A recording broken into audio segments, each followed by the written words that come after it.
Branded ഷൂസുകളുടെയും modern ചെരുപ്പുകളുടെയും വിപുലമായ ശേഖരവുമായി അന്ന സ്പോർട്സ് ആൻഡ് ഷൂസ്.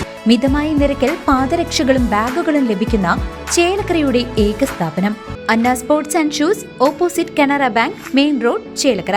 വാണിയംകുളത്തെ അക്രമത്തിൽ പ്രതിഷേധിച്ച ബി.ജെ.പി പഞ്ചായത്ത് പ്രസിഡന്റിനും സഹകരണ ബാങ്കിനുമെതിരെ ഗുരുതര ആരോപണങ്ങൾ ഉന്നയിച്ച് രാഷ്ട്രീയ വിശദീകരണ യോഗം നടത്തി. വാണിയംകുളത്ത് കഴിഞ്ഞ ദിവസം നടന്ന അക്രമ സംഭവങ്ങളിൽ പ്രതിഷേധിച്ച് ബി.ജെ.പി പ്രതിഷേധ പ്രകടനവും രാഷ്ട്രീയ വിശദീകരണ പൊതുയോഗവും സംഘടിപ്പിച്ചു.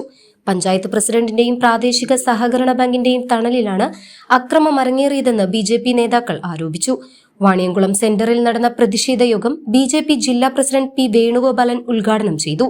അക്രമങ്ങൾക്ക് പിന്നിൽ ഭരണകക്ഷിയുടെ ഒത്താശയുണ്ടെന്നും നീതിയുക്തമായ അന്വേഷണം വേണമെന്നും അദ്ദേഹം ആവശ്യപ്പെട്ടു. ബി.ജെ.പി വാണിയംകുളം പാർലമെന്റ് പാർട്ടി ലീഡറും പാലക്കാട് മേഖലാ സെക്രട്ടറിയുമായ എ.പി. പ്രസാദ് യോഗത്തിൽ അധ്യക്ഷത വഹിച്ചു. Vaniyamkulam area president P. Sunilkumar സ്വാഗതം ആശംസിച്ചു. N. Manikandan, R. Ranjith, K. Prasad, Suma Babu, M. Shaji, K. Gopinath, A. C. Subramanian തുടങ്ങിയ നേതാക്കൾ യോഗത്തിൽ സംസാരിച്ചു.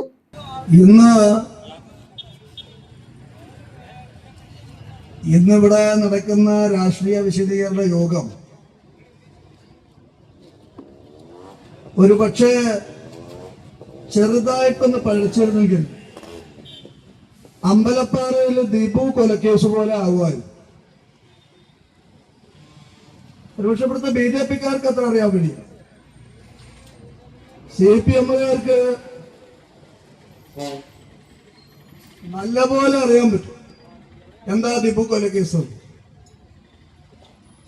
ഒരു സഖാവ്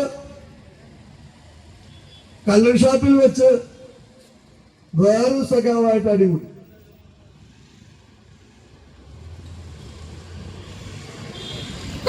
രണ്ടും ഡിവൈഎഫ്ഐക്കാർ സുഹൃത്തുക്കളാ.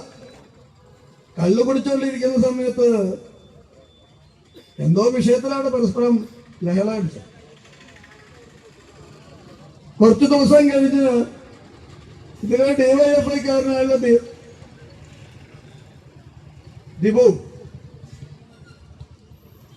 അദ്ദേഹം ഒരു പണിയെടുത്തുകൊണ്ടിരിക്കുന്ന സമയത്ത് കള്ളൻ ഷാപ്പിൽ നിന്ന് അടികൂടിയ മറ്റേ സഖാവ്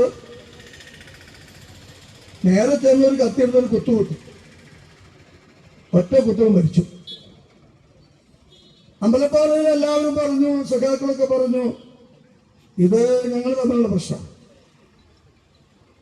പക്ഷേ 2 മണിക്കൂർ കഴിഞ്ഞപ്പോ